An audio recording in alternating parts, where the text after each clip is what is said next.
네, 오늘은 여호와를 찬양하라라는 제목으로 말씀을 함께 나눠보도록 하겠습니다. 자, 시인의 첫 마디는 단순하고 명쾌합니다. 새 노래로 여호와께 노래하라. 이렇게 6개의 명령어가 연속이 되는데 노래하라, 노래하라, 노래하라, 송축하라, 전파하라, 선포하라. 이렇게 계속해서 명령을 하고 있습니다. 자, 1절과 2절에 걸쳐서 노래하라를 3번을 먼저 반복을 합니다. 시인은 온 땅을 호명하며 여호와께 노래하라라고 요청합니다. 온 땅은 하나님이 창조하신 모든 세계와 그리고 백성을 포함합니다. 그러면 불러야 할 새 노래는 어떤 내용일까요? 먼저 첫 번째, 그의 이름을 송축하고 그의 구원을 날마다 전파해야 한다는 내용입니다. 이 송축하라는 기본형, 축복하다 동사의 강조 명령형이고, 그다음에 하나님이 목적어일 때 찬양과 격찬의 뜻을 갖습니다. 그리고 전파하라는 기쁜 소식을 가져온다는 뜻으로 구약에서 여호와의 구원 행위에 대한 그 기쁜 소식들을 전할 때 사용이 됩니다. 두 번째로 그의 영광을 백성들 가운데 그의 기이한 행적을 만민 가운데 선포해야 한다라고 이야기를 하고 있습니다. 이 선포하라는 자세하게 열거하라라는 뜻입니다. 즉 하나님의 구원 행위뿐만 아니라 그의 영광을 섬세하게 하나하나 일일이 말하라는 그런 의미입니다. 이 새 노래는 새로운 방향을 제시할 수 있어야 합니다. 즉 미래적인 일들에 대한 기대와 그리고 감격과 신뢰가 동반해야 한다는 뜻입니다. 그리고 여호와의 영광은 그의 현존이 눈으로 보이는 현시의 개념입니다. 이 영광은 말 그대로 문자적으로 무거움입니다. 그렇다면 가장 먼저 이 창조 세계 전체가 여호와의 영광, 곧 그의 무게로 가득 차 있으며 구원의 역사 속에서 이것은 분명하게 드러납니다. 따라서 여호와의 영광은 정적이지 않고 동적이며 그의 임재와 행위와 그리고 능력에서 나타납니다. 이렇게 시인은 여호와만의 차별성을 서술하면서 계속해서 찬양합니다. 즉 여호와의 탁월한 타자성과 거룩성입니다. 4절에서 여호와는 위대하시니 모든 신들보다 두려워할 것이라 노래합니다. 여호와의 탁월한 다름, 곧 타자성을 다른 신들보다 크다는 것에 초점을 맞추어 강조를 합니다. 그 압도적인 위엄 때문에 여호와는 경외, 곧 두려움의 대상이 됩니다. 모든 신들은 돌이나 나무로 조각된 우상들, 즉 무가치한 것에 불과하지만 하나님께서는 하늘을 지으셨습니다. 그리고 하늘을 지으신 이 창조자는 들을 수도 볼 수도 말할 수도 없는 우상들과는 전혀 다릅니다. 여호와께서는 듣고 보고 말씀하십니다. 이처럼 시인은 여호와의 이중적인 이 고매한 지위를 창조와 연결짓습니다. 이것은 모든 것을 창조하신 분으로부터 모든 생명과 그리고 새로움이 흘러나오기 때문입니다. 그러므로 존귀와 위엄이 그의 앞에 있고 그리고 능력과 아름다움이 그의 성소에 있습니다. 존귀와 위엄은 왕의 품격에 어울리는 표현이죠. 그런데 그 왕권은 능력과 아름다움 또는 찬란함이며 그것은 성소로부터 흘러나옵니다. 이 성소는 하나님의 임재가 드러나는 거룩한 장소입니다. 따라서 여호와의 이 위대한 왕권을 성전에 계신다는 인격화한 이미지로 드러낸 것입니다. 시인은 6절에서 또 여호와의 찬란함을 서술한 후에 7절에 만국의 족속들을 호명하면서 영광과 권능을 여호와께 돌리라고 계속 반복합니다. 여호와를 찬양하는 것은 언약 백성인 이스라엘 백성들에게만 국한되지 않습니다. 이것은 여호와가 온 세계를 만드신 창조자이시기 때문입니다. 다양한 부류의 사람들이 하나의 혈연 관계처럼 묶인 이 거대한 가족이 되어서 여호와를 찬양하도록 부름받습니다. 모두가 한 가족이 되어서 창조된 세계의 왕이신 통치자 여호와께 그의 이름에 어울리는 영광을 돌리고 그리고 예물을 바치고 그의 궁정에 들어가도록 요청을 받습니다. 시인은 드려라, 바쳐라, 그리고 들어가라 이 세 개의 명령어를 사용을 해서 여호와 앞에 경의를 표하는 그 일에 가담하도록 격려합니다. 시인은 9절에서 온 땅을 호명하면서 숭고함과 거룩함으로 여호와께 예배하고 그분 앞에서 떨라라고 요청을 합니다. 시인의 문장을 엄밀하게 표현을 하면 숭고한 거룩함 안에서 여호와께 예배하라. 그의 앞에서 곧 그의 임재 앞에서 전율하라 라는 명령형입니다. 이 예배하라는 몸을 깊이 구부리라는 행위와 관련된 것이며 이 히브리 시행의 평행 관계가 잘 보여주듯이 예배하라는 몸을 떠는 행위와 같은 뜻으로 사용이 되었습니다. 그런데 이것은 폭력 앞에 노출된 존재의 공포가 아니라 숭고함과 그리고 거룩함으로 인해서 온몸에 전율을 느끼는 그러한 몸의 진동을 말하는 것입니다. 또 10절은 이 시편의 핵심 문장입니다. 특히 10절에는 세 가지 분명한 확신이 표현이 되어 있습니다. 먼저 시인은 민족들 가운데서 여호와가 통치하신다라고 말을 하라라고 요청을 합니다. 시인이 앞서 3절에서 여호와의 기이한 행적을 일일이 열거하라라고 요청한 것처럼 우리가 말하자고 다시 호소를 합니다. 이것은 여호와가 이스라엘만이 아니라 이 세상을 다스리는 그런 왕의 권세를 가지셨음을 선포하자라는 부름입니다. 두 번째로 시인은 세계가 굳게 서 있고 흔들리지 않으리라라고 말을 합니다. 이것은 창조된 세계가 처음 만드신 그대로 요동 없이 존재한다라는 뜻입니다. 태양을 비롯한 온 우주의 질서가 흔들림 없이 하나님 창조의 의지대로 운행될 것을 확신하는 그런 믿음의 표현인 것입니다. 세 번째로 그가 만민을 공평하게 심판하실 것이다 라고 이야기를 하는데 여호와께서 공평하게 악인들을 처벌하고 의인들을 보호하시고 도와주실 것이라는 그런 확신을 표명하는 것입니다. 심판하다라는 이 동사는 법적으로 선고를 내리는 법적 용어입니다.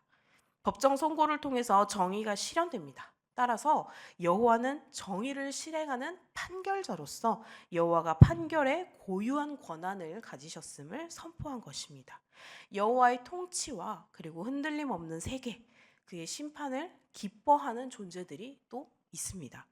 시인은 11절과 12절에서 하늘, 땅, 바다, 거기에 충만한 것, 그리고 밭에 있는 모든 것, 숲의 모든 나무가 즐거워하고 기뻐 소리치고 즐거워하고 즐겁게 노래한다라고 말을 합니다. 시인은 하나님께서 창조하신 이 세계의 완벽함을 말하려는 것처럼 7가지만 우선은 언급을 했습니다. 인간을 제외한 자연 세계 모두가 여호와의 심판을 기뻐하는 이유는 무엇일까요? 인간의 생존이 가능하도록 안전한 지구로서 존재하는 이 지구 곳곳의 동식물들은 인류의 착취와 그리고 죄 때문에 여러 파괴가 되었습니다. 따라서 여호와의 심판은 이 자연 세계가 온전하게 회복하는 시간입니다. 이러한 맥락에서 하늘과 땅 그리고 바다와 바다 생물들, 밭과 그 식물들, 숲의 나무 모두가 기뻐하는 것은 어쩌면 당연한 이치라고 볼 수 있습니다. 이렇게 시인은 자연 세계의 회복과 기쁨이 도래할 것을 또 노래합니다. 시인은 끝으로 다시 한번 여호와의 심판을 강조하며 그의 왕권을 또 확언합니다. 시인은 그들이 여호와 앞에 있다고 말합니다. 왜냐하면 그가 오시기 때문이다. 그가 땅을 심판하기 위해 오시기 때문이다 라고 이야기를 합니다. 시인은 왜냐하면 그가 오시기 때문이다. 왜냐하면 그가 오시기 때문이다를 연속적으로 계속 반복을 해서 여호와의 오심을 강조하고 있습니다. 더군다나 그가 오시는 이유는 심판을 위해서입니다. 그래서 시인의 마지막 말은 더 의미심장합니다. 그가 의로 세계를 심판하실 것이고 그의 진실하심으로 백성들을 심판하실 것이라 말을 합니다. 시인은 법정의 판사처럼 의로 그의 진실하심으로 판결하시는 하나님을 계속 서술합니다. 여호와의 판결 근거는, 이러한 심판의 근거는 정의와 신실함, 곧 진실함에 입각한 것입니다. 여호와께서 오시는 그날을 우리 누구도 알 수 없지만 그가 오시는 이유는 땅과 백성을 심판하시기 위함입니다. 우리는 모두 우주 만물의 통치자이며 판결자의 심판을 말하도록 부름받았습니다. 그래서 시인은 강력히 호소합니다. 모든 나라 가운데 말하라 라고 시인은 호소하고 있습니다. 하나님께는 새 노래가 필요합니다. 옛 노래로는 우리를 놀랍게 한 그분을 찬양하기에 역부족합니다. 날마다 생명을 유지하고 세상을 다스리고 당신의 뜻대로 이끌어 가시는 그분의 권능을 담아낼 새 노래를 지어서 찬양해야 합니다. 구원하신 여호와의 이름과 그리고 구원을 위해 행하신 기적과 구원을 통해 드러내신 영광을 온 땅이 다 알도록 찬양하고 선포하라라고 말을 합니다. 그 찬양은 만민과 백성들을 향한 고백이기도 하지만 교육이기도 합니다. 이렇게 하나님의 위대하심은 그분이 살아계셔서 역사하시는 능력으로 증명이 됩니다. 그 점에서 사람의 손으로 만든 다른 신들, 우상에 불과한 그러한 신들과는 절대 비교할 수가 없습니다. 살아있는 모든 것들은 이 하나님께 의존하니 마땅히 그를 경외하고 찬양해야 합니다. 그분의 존귀와 위엄과 그리고 능력과 아름다움에 우리는 주목해야 합니다. 교회가 타락했다는 말 많이 하기도 하죠, 요즘에는. 그런데 이렇게 교회가 타락했다는 것은 더는 이 교회 안에서 그 하나님의 존귀와 위엄을 보지 못하고 그분께 합당한 영광과 권능을 돌리지 못하는 상태를 우리는 타락했다라고 말을 합니다. 진정한 찬양의 회복이 우리 부흥의 시작입니다. 이렇게 하나님은 온 세상을 다스리는 유일한 주권자이십니다. 가장 좋은 것을 드리며 예배하고 그 앞에 떠는 것이 마땅합니다. 세상을 지으신 하나님께서 이 세상이 흔들리지 않고 굳게 서도록 지탱하시고 유지하고 계십니다. 자연세계뿐만 아니라 악이 준동하는 이 세상도 곧 공평과 의로 진실로 심판하러 오실 것입니다. 의인에게 복을 주시고 악인을 심판하심으로써 당신의 주권을 펼쳐 보이실 것입니다. 의인들은 그 하나님을 즐거이 찬양하도록 부름받았습니다. 그래서 시인도 온 세상에 모든 곳에 함께 외치라, 찬양하라 라고 말을 하는 것입니다. 하나님이 창조하셨고 질서를 유지하십니다. 그 질서는 분명 우리 성도님들을 닮았을 것입니다. 얼마나 조화롭고 얼마나 아름다운지요. 그렇죠. 그 질서에 시간을 더하면 역사가 됩니다. 그 역사의 질서도 창조주 하나님께서 우리 성도님들의 성품과 뜻에 어울리게 주장하십니다. 구원도 심판도 다 그분의 역사 만들기인 것입니다. 통치를 찬양하라 했습니다. 하나님은 온 세상을 다스리시는 유일한 주권자라고 합니다.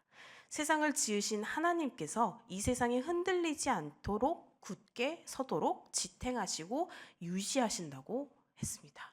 자연세계뿐만 아니라 악이 준동하는 이 세상도 곧 공평과 의와 진실로 심판하러 오실 것이라고 했습니다. 의인들이 즐거이 찬양함이 마땅하죠. 시인이 강력히 호소한 것처럼 우리 성도님들께서도 하나님을 찬양하고 경배하며 예배하고 모두에게 말하십시오. 여호와 하나님만이 우리의 하나님이시며 우리의 주님이시며 우리를 사랑하시어 구원해 주시는 유일한 분이시라고. 이 세상을 창조하신 분이시며 우리를 이렇게 조화롭게 아름답게 만드신 분은 하나님이시라고. 우리들끼리만이 아니라 온 세상에 말하십시오. 그래서 나만 알고 나만 기뻐하며 나만 찬양하는 게 아니라 모두와 함께 알고 모두와 함께 기뻐하며 모두와 함께 찬양할 수 있는 그런 모두가 함께 의인이 되는 기쁨을 누리시는, 그래서 함께 주님을 경배할 수 있는, 경외할 수 있는 성도님들이 되시기를 주님의 이름으로 소망합니다. 기도하시겠습니다.